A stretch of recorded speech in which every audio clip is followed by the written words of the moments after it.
Good morning friends, welcome back to my channel to new blog. Happy Saturday. এই যে আমার প্রতিদিনের একটাই, নয় বিছানা তুলছি, নয় গোপালকে দেখিয়ে শুরু করছি। কী করবো বলুন তো, এই দুটোভাবেই তো সকাল শুরু হয় আমার। ম্যাক্সিমাম মানুষেরই তাই হয়, তো আমার নতুনভাবে দেখাতে এখনও শিখিনি। তো যেরকম দেখাই সেরকমভাবেই শুরু করে দিলাম। দেখতে থাকুন আজকে ডেলি লাইফস্টাইল ব্লগ আমার।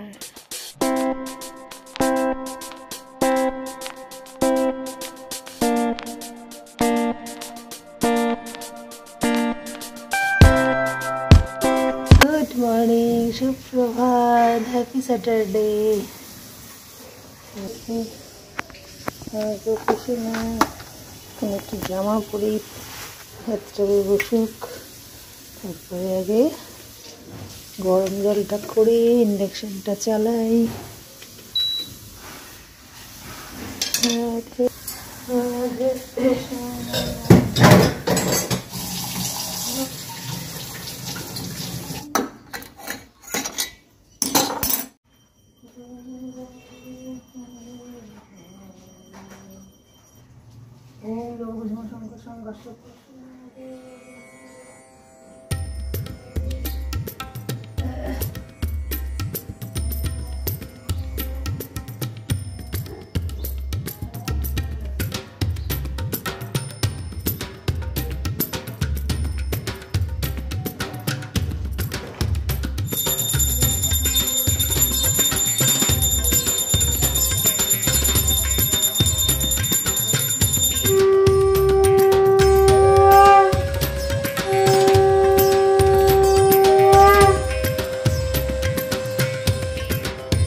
সকালের ভোগ 10টা বাজতে 10 লাগলো।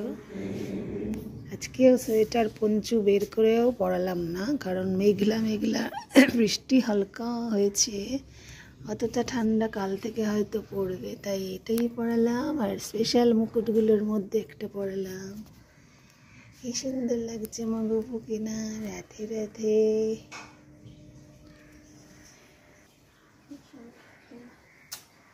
হরে কৃষ্ণ।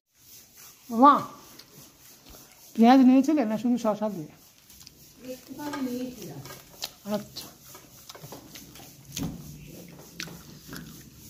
আজকেরটা অত ক্রাঞ্চি নয় তা বলবো না, সাইডগুলো একটু নরম হয়ে গেছে, তাই না?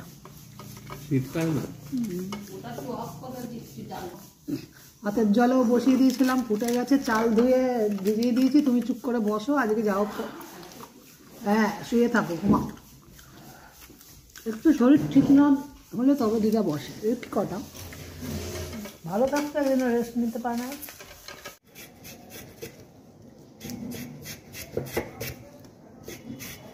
পালং শাক দিয়ে পালং পনির করব, সেটা ভাবতে গিয়ে ভাবলাম তোর না পড়বে রসুন পেঁয়াজ।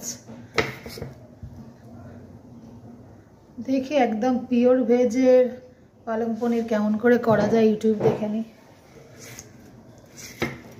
একটু তুলে বসে ভাবলাম কাটবো, আমি দাঁড়িয়েই কাটি।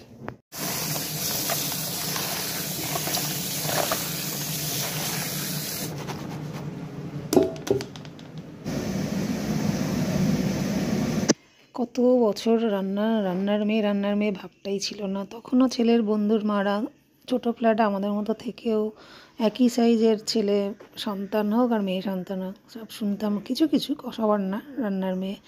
তখন আমার কিন্তু খুব রান্নার ন্যাক হয়ে গেছিলো। এখন রেখেছি 2-1 বছর ধরে, এমন অভ্যেস হয়েছে যে রান্না করতেই ইচ্ছা করে না। ওই স্পেশাল রেসিপি হলে এইটুকু বেশ ভালো লাগে, কিন্তু ওই আর কি, রোজ আর ব্লগে বলবো কত জানি না, বলতেই থাকবো কি না, আবার একবার করে পাই, মনের মতো হয় না। তো আজকে শুধু ডাল আলু ভাজা আজকে শুধু করবো ভাবলাম। তা ভাবলাম না, এটা কেমন লাগে না, পালং শাকটাও টাটকা দেখি আনা রয়েছে, একাটি অন্তত দিয়ে রেসিপি একটু ভেজ, একদম পিওর ভেজ, যেহেতু আজ শনিবার, তো ইউটিউব দেখে বেশ ভালো করেই বানালাম, এবং ভালো হলেও বেশ অন্য কোনো বারের থেকে। এর আগে যত পালং পনির বানিয়েছি, যেদিন পেঁয়াজ রসুন পড়ার দিন আর কি, সেগুলো তো ভালো হওয়ারই কথা, হতো না যে তা না, কিন্তু কোথাও যেন একটা পালং শাকের গন্ধ থেকে যেত।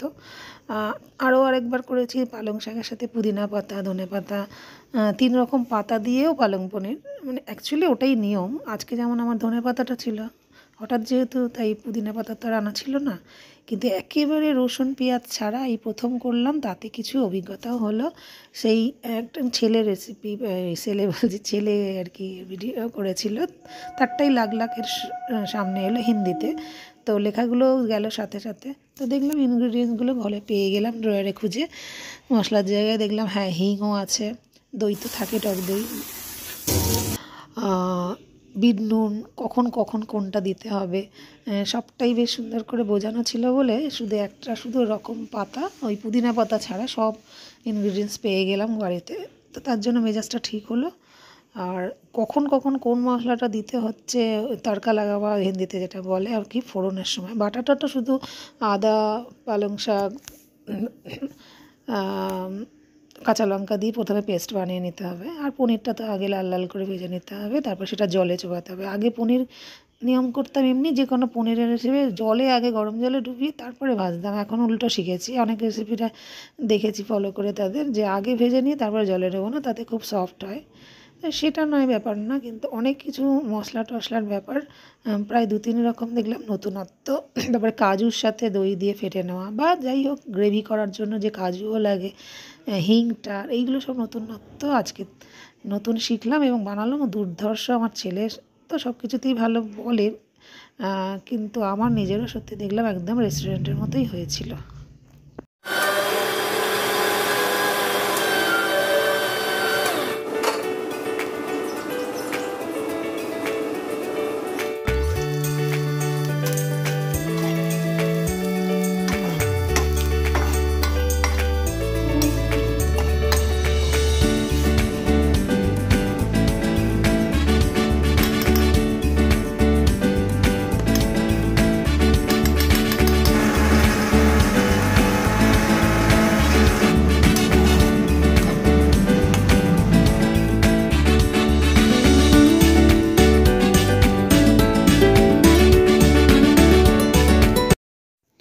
এই যে কিছু কিছু ইনগ্রিডিয়েন্টস পাওয়া গেলে মেজাজ ঠিক হয় ঠিকই, কিন্তু এই যে হিং তো আর রোজকারের জিনিস না, কোথাও কবে কেনা ছিল, কোনো রেসিপির জন্য হয়েছিল, অর্ধেক ছিল, ওটাকে মানে যুদ্ধ করতে হলো প্রায়। লাস্টে ছুরি টুরি দিয়ে, ওই যে হাসছি, তো ছুরি টুরি দিয়ে কুড়ে টুরে অনেকটাই বেরোলো, অতটা তো আর লাগে না। তারপরে পেস্টটাকে দিয়ে কষিয়ে টষিয়ে গরম জল দিয়ে, তার পনির টনির দিয়ে ফুটিয়ে নিয়ে একটু গরম মশলা দিয়ে নামিয়ে নিতে হবে, ব্যাস। আর পুরোটা তেলে না, এর পরেরটুকু ঘি দিয়েই করতে হবে।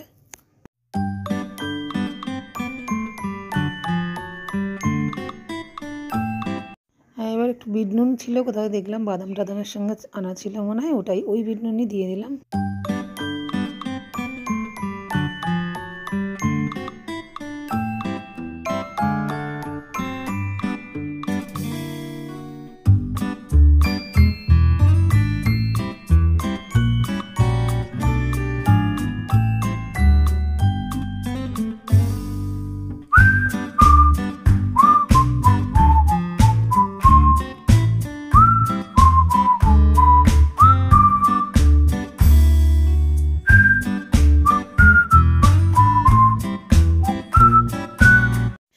এবার ফাইনালি লাস্টে গরম মশলা দিতে হয় যেমন সব কিছুতেই, কিছু আর একটু লেবু, এক্ষেত্রে একটু লেবু দিয়ে নামিয়ে নিয়ে গরম গরম চলো সার্ভ করবো, বলবো না, কারণ খেতে খেতে আমাদের 2:30।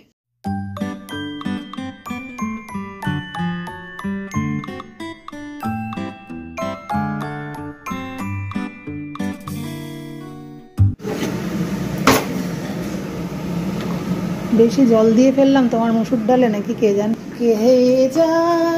ফস ফস করতেই থাকছে।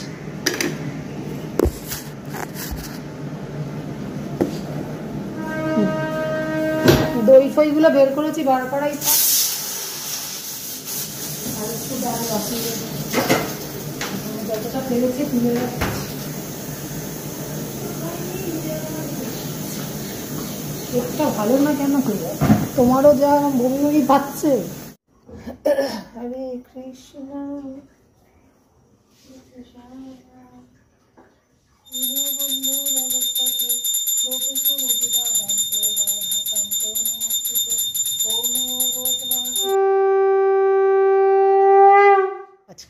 খাইতে বসলো। শনিবারে রান্নাভোগ, গোপুসোনাকে দর্শন করিয়ে দিই, দুপুরবেলার দর্শন। রাধে রাধে,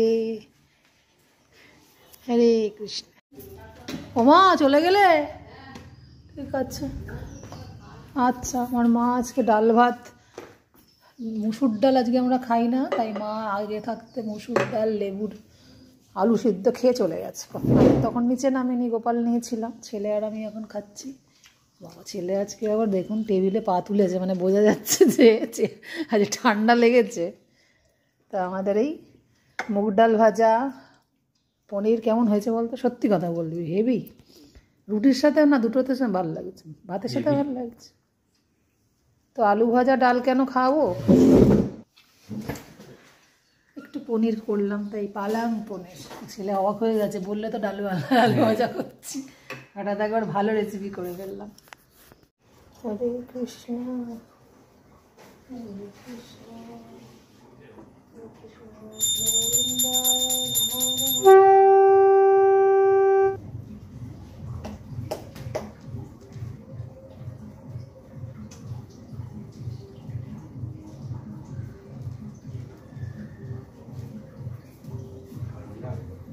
ও কিছু গায়ে দেওয়ার নেই মনে হয়, সব কি করা সব থাকে তোর টেবিলের কাছে। তুই পড়ছিস না, আবার বলছিস কি ঠান্ডা, মাথা খারাপ করে দিস। গোপুসোনা শনিবারের ভোগ লাগলো। কটা বাজে? পক্কা 6:30। রাধে রাধে, নমঃ, হরে কৃষ্ণ।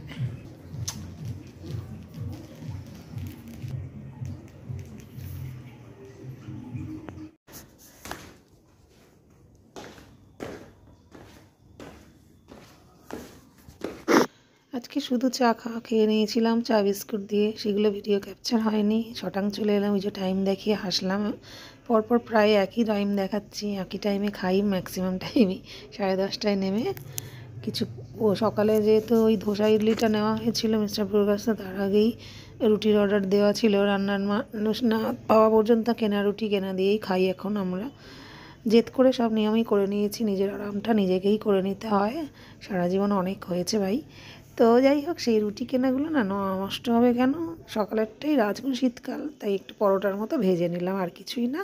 তারপরে তো পনির ফনির ছিল, আলু ভাজা, পনির দিয়ে রুটি খাওয়া শুরু হবে ডিনার পর্ব আর কি।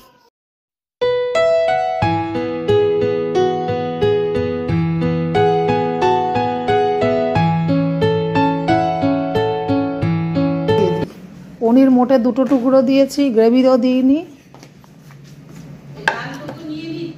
হ্যাঁ নিয়ে নাও, মুসুর ডাল কে খাবে? তোমারই তো, আজকে তো আমাদের নিরামিষ, তোমার জন্যই তো পেটটা ভালো নেই, মুসুর ডালটা করা গো। পেঁয়াজ কেটে নিলেও তো পারো, তোমার তো পেঁয়াজে আমি বারণ বলি না, পেঁয়াজ খাওয়া খুবই ভালো। পাঁপড়টা আনতে বললাম, ও আবার 2বার করে গিয়ে ফলটা মনে করলে পাঁপড় ভুলে যাচ্ছে। সাদা তেল বলেছি, ঠিক আছে। বিস্কিট বলেছি, চা পাতা নিয়েছে, হ্যাঁ চা পাতা নিয়েছে, পাঁপড়টাই ভুলে গেছে। আজকে সকালে ভুল করে রুটি বেশি আনানো হয়ে গেছিলো, তাই সেইগুলোই এখন খেতে হবে। ও বলে আজকে ঘি শেষ হলো, একটু ভাত।